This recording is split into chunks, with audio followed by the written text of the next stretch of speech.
다 같이 묵도하심으로 12월 28일 토요일 새벽 예배를 주님께 드리겠습니다. 묵도하시겠습니다. 우리 영혼이 여호와를 바라며 그는 우리의 도움과 방패시로다. 우리 마음이 여호와를 즐거워하며 우리가 그의 성호를 의지하였기 때문이로다. 여호와여, 우리가 주께 바라는 대로 주의 인자하심을 우리에게 베푸소서. 아멘. 사랑과 은혜가 풍성하신 하나님 아버지, 모든 상황 속에서 오직 하나님만을 바라봅니다. 우리의 도움과 방패가 되시는 하나님께서 구원의 손길을 베풀어 주옵시고 우리의 심령과 우리 나라 가운데 주의 인자하심을 나타내어 주옵소서. 오늘 새벽 예배 가운데 친히 주님께서 임하여 주옵시고 우리의 예배를 받아 주옵소서. 우리 주 예수님의 이름으로 기도합니다. 아멘. 찬송가 85장 9절을 생각만 해도 찬송하신 후에 박혜균 장로님 대표 기도해 주시겠습니다. 찬송가 85장 9절을 생각만 해도 찬양하겠습니다. 85장 9절을 생각만 해도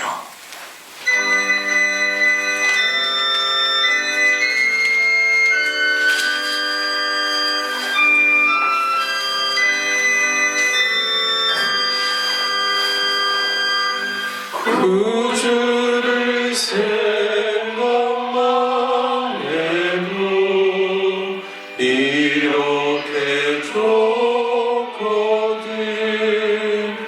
주 얼굴 배울 때에야 얼마나 좋으랴.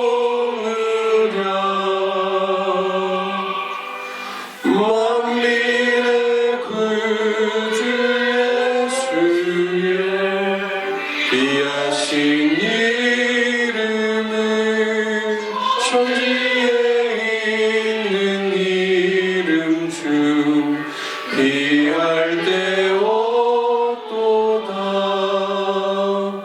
참 회개하는 자에게 소망이 되시고 구하고 찾는 자에게 기쁨이 되신다.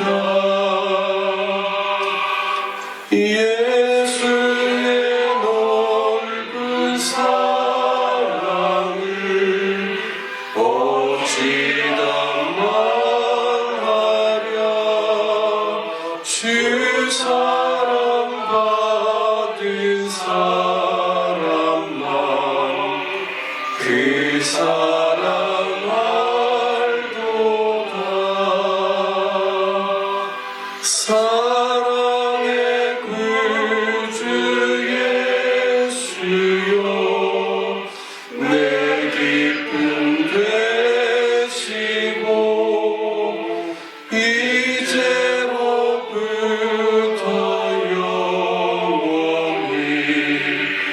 영원히 되소서.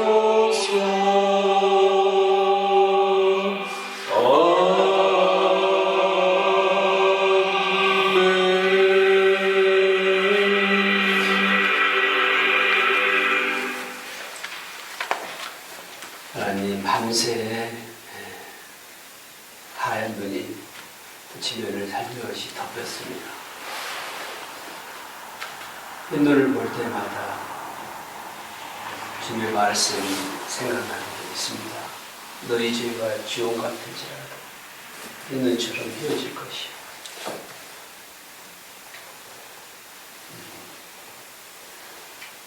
진홍 같은 그 우리 죄도 또 양털처럼 휘어지겠다고 하신 주의 말씀. 주님 앞에 우리 영혼을 경성하면서 주께서 주신 마음으로 우리를 정결케 하는 이 시간이 되기를 소망합니다. 나라가 혼탁하고 또 어둠의 세력들이 참 활개를 치고 있는 이때에 하나님의 나라를 불쌍히 여겨주시고 주께서 주셨던 1906년에 또 이 땅에서 부흥과 1907년에 평안에 있어 큰 부흥을 기억하여 주시고 이 나라를 깨끗게 하셨던 그 주님께서 다시 한번 이 땅에 크리스천들의 마음 안에 깨끗함을 입는 자기 성찰과 주님으로부터 주신 그 마음을 따라 주님 앞에 부복하는 크리스천들이 다 될 수 있도록 축복하여 주시기를 기도합니다. 아멘. 그래서 이 나라가 우리의 애국가에 부르는 우리의 고백처럼 하나님이 도와서 이 나라를 짐과 같이 만들어주신 하나님께 늘 감사하며 또 열방의 등불이 되는 그런 나라가 다시 되기를 간절히 소망합니다. 하나님의 땅을 다시 한번 고쳐주시고 그래서 하나님의 공의와 정의가 이 땅을 다스리는 그런 나라가 될 수 있도록 하나님 은혜를 다하여 주옵소서. 하나님 또 원하는 것은 이 한 해가 거의 저물가는 이때에 올 한 해 저희가 세웠던 계획들 하나님 앞에 약속했던 그 약속들이 얼마나 주님 앞에 신실하게 지켜낸가를 돌아보게 하시고 그렇지 못했을 때는 하나님 앞에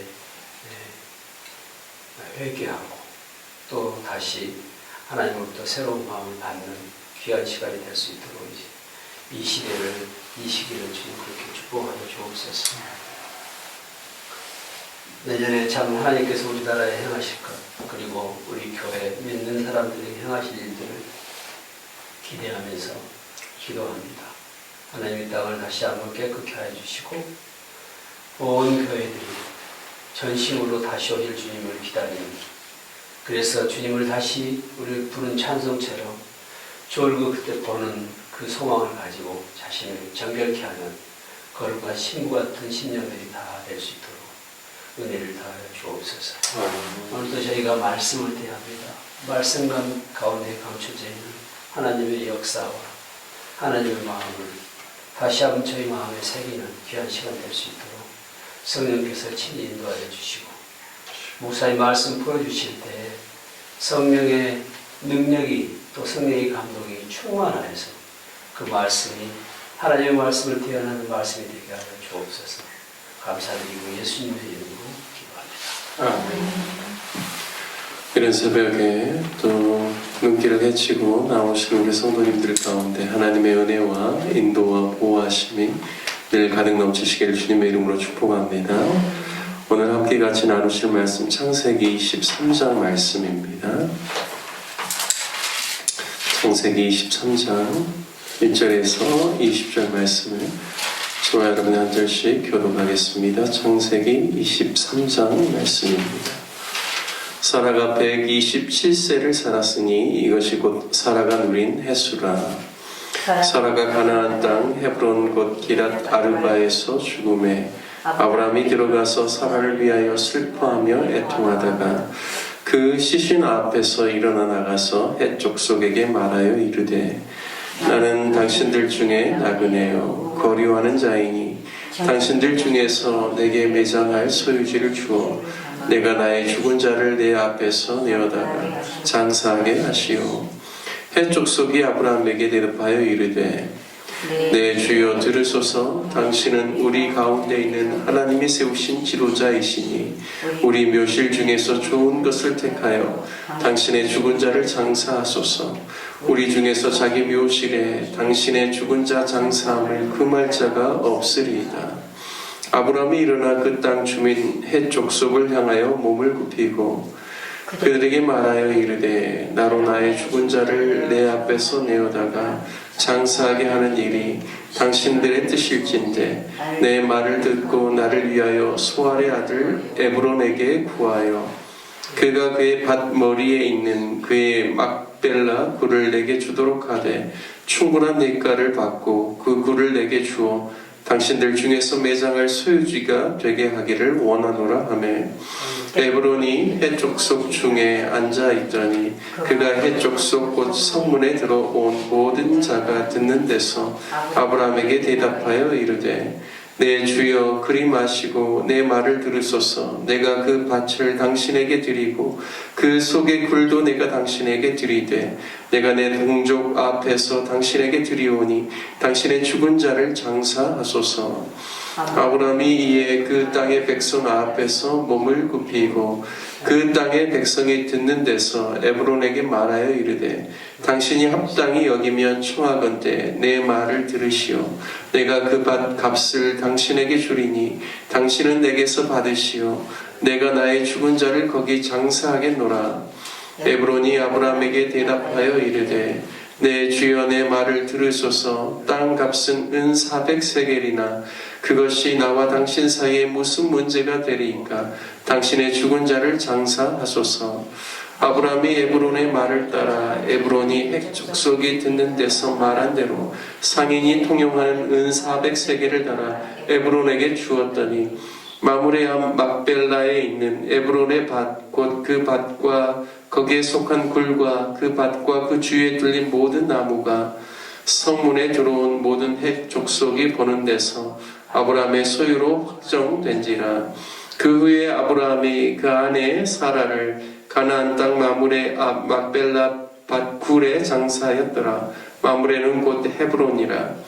이와 같이 그 밭과 거기에 속한 굴이 헷 족속으로부터 아브라함이 매장할 소유지로 확정되었더라. 아멘. 오늘 창세기 23장 말씀을 통하여 아브라함의 자기 인식이라는 제목으로 말씀을 나누겠습니다. 우리가 읽은 창세기 23장은 아브라함의 아내 사라의 죽음을 기록하고 있습니다. 아브라함은 하나님의 음성을 듣고 가나안 땅에 들어와서 정착해서 살았지만 자신이 소유권을 주장할 만한 땅을 갖지 못했습니다. 그래서 아내의 시신을 매장할 매장지가 없었지요. 팔레스타인의 기후의 특성상 날씨가 덥고 또 서쪽에 위치한 지중해의 영향으로 인하여 다습하여 시신이 빨리 부패하기 때문에 가급적 24시간 이내에 장사를 하는 것이 좋습니다. 그래서 빨리 매장지를 확보하고 장사를 해야 합니다. 오늘 본문 1절에 보면 사라가 향년 127세로 생애를 다했습니다. 그가 이삭을 90세에 그녀가 낳았기 때문에 이삭을 낳은 후 37년을 살다가 하나님의 부르심을 받은 것이지요. 사라가 죽은 곳은 2절에 보면 헤브론 곧 기럇 아르바. 이 기럇 아르바라는 것은 헤브론의 옛 이름인데요. 기럇은 성읍을 의미하고 또 아르바는 이름입니다. 그래서 아르바의 성읍이라는 뜻이죠. 바로 이곳에서 아브라함의 아내 사라가 죽었다라고 이야기합니다. 아브라함이 헤브론 마므레의 성수리 나무 근처에서 살다가 그라를 거쳐서 부엘세바로 이주했지만 창세기 22장에 자신의 아들 이삭을 모리아산에서 번제로 바치는 일이 있은 후에 그의 정확한 거주지가 어딘지 좀 알기는 어렵습니다. 다시금 헤브론으로 이주하여서 그의 아내 사라가 헤브론에서 생을 마감한 것인지 아니면 부엘세바에서 계속해서 살고 있지만 어떤 특별한 이유 때문인지는 모르겠지만 아브라함의 아내 사라가 마지막 그의 숨을 거두는 장소는 헤브론이 되었는지 정확하게 알 수는 없습니다. 하지만 중요한 것은 아브라함이 아내의 시신을 매장하는 매장지로서 헤브론을 그 마음에 두고 그곳을 정했다라는 것이지요. 아브라함과 자신 이삭 리브가 아브라함 자신과 그의 아내 사라 그리고 그의 아들 이삭과 또 자부 리브가 그리고 야곱과 또 그의 첫 아내라고 할 수 있는 레아 이 모든 사람들이 이제 아브라함이 돈을 주고 산 이 헤브론 이 묘실에 그 모든 믿음의 족장들이 다 이곳에 매장되게 됩니다. 그 이유는 아브라함에게 있어서 헤브론은 특별한 하나님의 약속이 있는 장소이기 때문에 이곳을 아브라함이 중요하게 여겼다라는 사실을 알 수가 있습니다. 헤브론은 창세기 13장의 말씀에 보면 아브라함이 조카 롯을 떠나보내고 하나님께서 내가 보이는 땅을 너와 네 자손에게 주리라 하신 그 약속을 따라서 베델과 원래는 아이 사이에서 거주하다가 거처를 옮겨간 곳이 헤브론입니다. 제가 오늘 읽었던 책은 헤브론이 해발 850m라고 되어 있었는데 근래 인터넷에서 보니까 900m, 930m 이렇게 좀씩 측정이 다르더라고요. 하지만 이곳이 어디보다 높냐면 그 예루살렘에 있는, 그러니까 자신의 아들 모리아산을 바쳤던 곳보다도 이곳이 해발이 조금 더 높습니다. 헤브론이. 그 이유는 무엇이냐? 아브라함의 입장에서 하나님의 약속을 따라서 높은 곳에서 먼 지역을 보면서 하나님께서 앞으로 하나님의 약속대로 일으킬 믿음의 자손들을 보는 그 믿음의 그 마음이 있었기 때문에, 도전이 있었기 때문에 그가 베델과 아이 사이에서 거주하다가 헤브론으로, 그래서 상수리 나무가 있는 그곳에서 거주하였다라는 것을 이야기해주고 있습니다.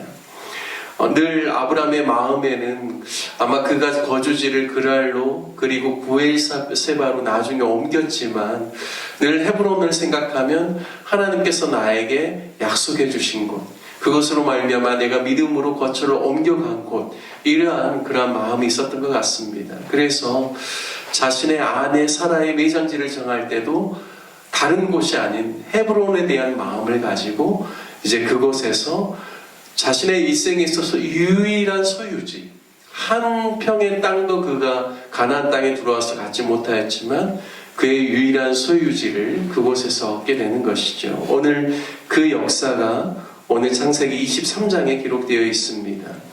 오늘 특별히 그 매장지를 그가 소유하기 위해서 헷 족속과 함께 이야기하는 내용 가운데 4절 말씀에 보면 자신을 다음과 같이 소개합니다. 나는 당신들 중에 나그네요, 거류하는 자이다 라고 이렇게 이야기합니다. 4절 말씀을 전체로 읽어보면 나는 당신들 중에 나그네요, 거류하는 자이니 당신들 중에서 내게 매장할 소유지를 주어 내가 나의 죽은 자를 내 앞에서 내어다가 장사하게 하시오라고 이렇게 헷족속에게 요청합니다. 참으로 겸손한 표현이죠. 얼마나 자신이 어떤 사람인지를 명확하게 알고 있는 자기 인식적인 표현을 하고 있습니다. 자신을 나그네라 라고 이야기하고 있죠. 그리고 거류하는 자라고 이야기하고 있습니다. 이 나그네라는 이 히브리어 단어가요, 게르입니다.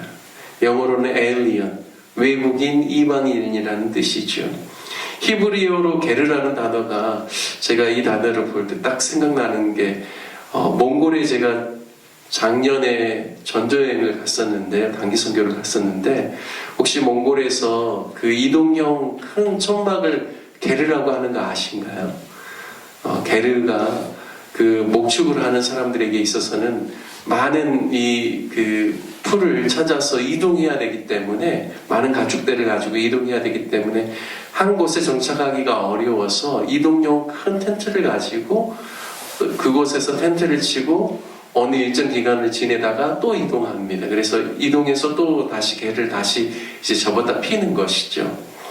저는 참 유사하게 이 히브리어의 나그네라는 이 게르하고 그 몽골의 그 단어가 같이 생각나면서, 그렇다, 임시적으로 우리가 살아갈 곳, 나그네, 정말 우리의 본향은 하나님 나라, 하나님께로 가야 될 그곳이지만 이 땅을 살아갈 때 비록 하나님께서 아브라함에게 가나안을 약속의 땅으로 주셨고 또 너와 네 자손이 보는 이 땅을 내가 주겠다라고 하셨지만, 아브라함이 가지고 있는 그 땅의 개념은 단순히 이 땅에서 소유하는 토지의 개념이 아니라 하나님의 말씀 앞에 자신을 경외함으로 드리면서 하나님께 속해 있는 백성에 대한 명확한 개념을 가지고 자신이 이 땅에서는 잠시 거쳐가는 나그네 인생이라는 것을 이 아브라함이 기억하고 있었구나. 그리고 그가 이 땅에 들어온 지 그가 75세에 들어와서 아내는 65세죠. 그리고 사라가 127세에 죽었기 때문에 무려 몇 년입니까? 사라의 기준으로 65세에서 127년이니까요. 62년이죠. 맞습니까? 62년을 여기 머물면서 그가 정체성이 흔들리지 않은 것이죠. 분명한 자기 인식이 있는 것입니다. 한 지역에 60년 이상 살면 아마 자신이 거기에 함께 살아가는 본토인과 다를 바 없는 사람으로 여길 수 있지만 자신은 나그네 그리고 거류민이라는 것은 내가 일시적으로 이곳에 살다가 나는 다시금 돌아가야 될 땅에 있는 사람, 그래서 이곳은 지금 임시적인 거처라는 그러한 뜻입니다.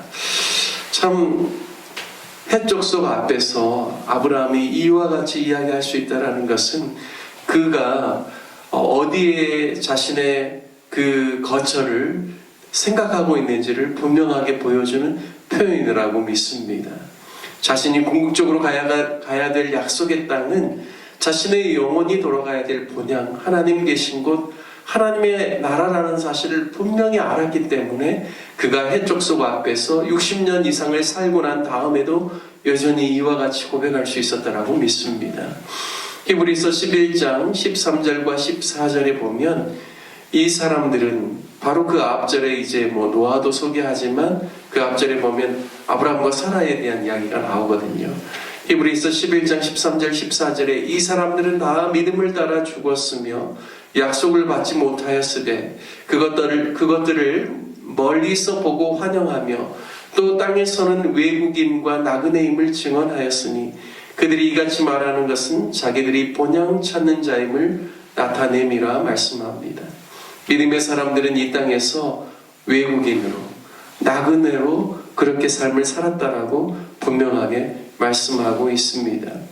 아브라함이 자신을 당신들 중에 나그네요 거류하는 자라고 소개하는 것은 영적인 의미가 크지만 해족속의 입장에서 들을 때는 얼마나 겸손하게 들렸을까요? 아브라함이 지금 60년 넘게 이 땅에서 살고 있고 상당한 지도력도 갖추고 있고 부도 갖추고 있고 힘도 있지만 여전히 그가 해족속 앞에서 자신을 소개할 때 나는 거류민이다, 나는 나그네라고 소개하는 그 이야기를 들을 때 해족속 입장에서는 굉장히 겸손하게 들렸을 것입니다. 그럼에도 불구하고 그들은 오히려 해족속은 아브라함을 높여주죠.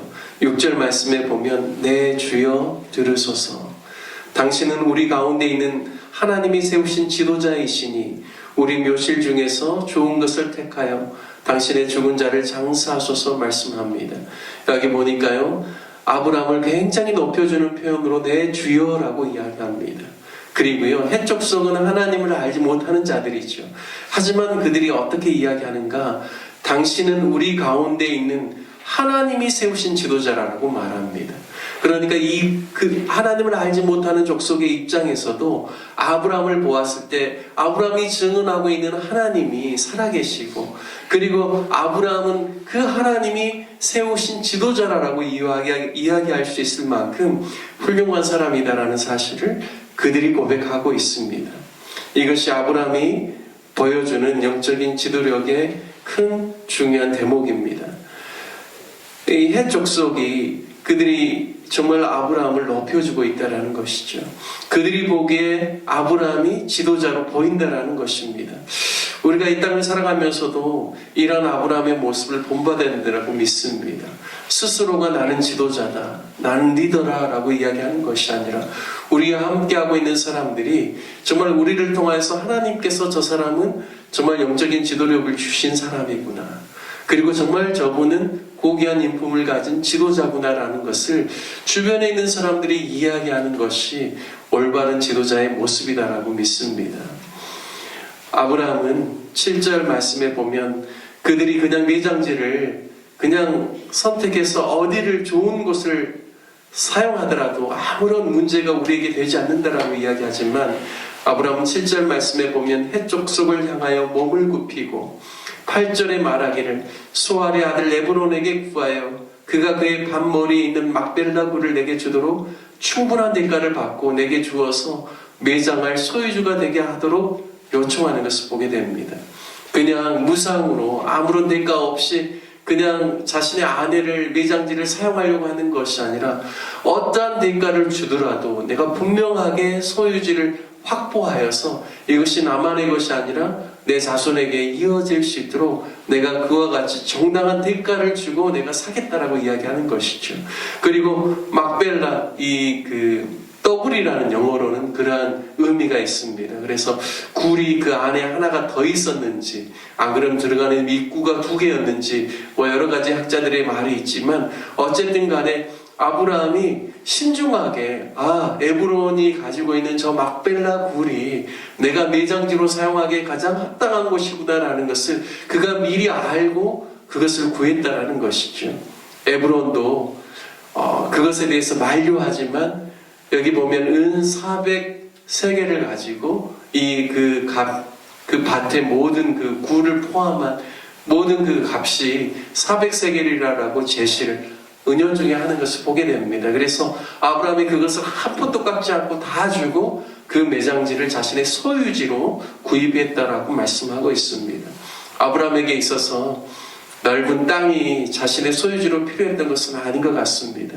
하지만 그에게 유일한 소유지는 자신의 믿음의 유산을 계속해서 후대 가운데 이어가고, 후대가 그 막벨라 굴을 보면서, 헤브론을 보면서 아브라함의 결단과 믿음을 그들도 존중하고 그 믿음을 계속해서 이어나갈 수 있도록 아브라함이 그의 소유지로 은 400세겔을 주고 이곳을 샀다는 것을 통하여서 우리가 다시 한번 아브라함의 그 분명한 자기 인식적인 그 믿음, 자신의 정체성을 저와 여러분들도 늘 깨닫고 그것을 삶의 중요한 가치로 여기면서 우리가 하나님의 사람으로서 본향을 찾는 그러한 하나님의 사람의 믿음의 길을 걸어가는 저와 여러분 되시기를 주님의 이름으로 축복합니다. 뿐만 아니라 우리의 믿음이 아브라함과 같이 후대에 계속해서 이어질 수 있도록, 그리고 우리가 살아가고 있는 사람들에게 저 사람은 하나님의 사람이요, 하나님께서 세우신 지도자라고 고백할 수 있을 만한 아름다운 믿음의 삶을 사는 저와 여러분 되시기를 주님의 이름으로 축복합니다. 함께 같이 말씀을 적용하며 기도하기를 원합니다. 늘 본향을 찾는 자요, 믿음의 유산을 후대에 물려줄 수 있는 영적인 지도자로 살아갈 수 있도록 기도합시다. 우리 주변의 사람들로부터 하나님의 사람이라고 인정받을 수 있는 믿음의 본을 보이는 사람 되게 해달라고 기도합시다. 또 로뎀나물 교회를 위해서 기도할 때 내일 주일입니다. 온 성도님들이 예배를 사모하고 함께 나와서 예배를 드릴 수 있도록, 그리고 내년 2025년 사역이 잘 준비될 수 있도록 다음 주 성도 영신 예배가 또 우리 모든 성도님들이 믿음의 결단을 이룰 수 있는 귀한 예배가 될 수 있도록 함께 기도해 주시기를 부탁드리겠습니다. 함께 주님의 이름 부르시며 함께 기도하겠습니다.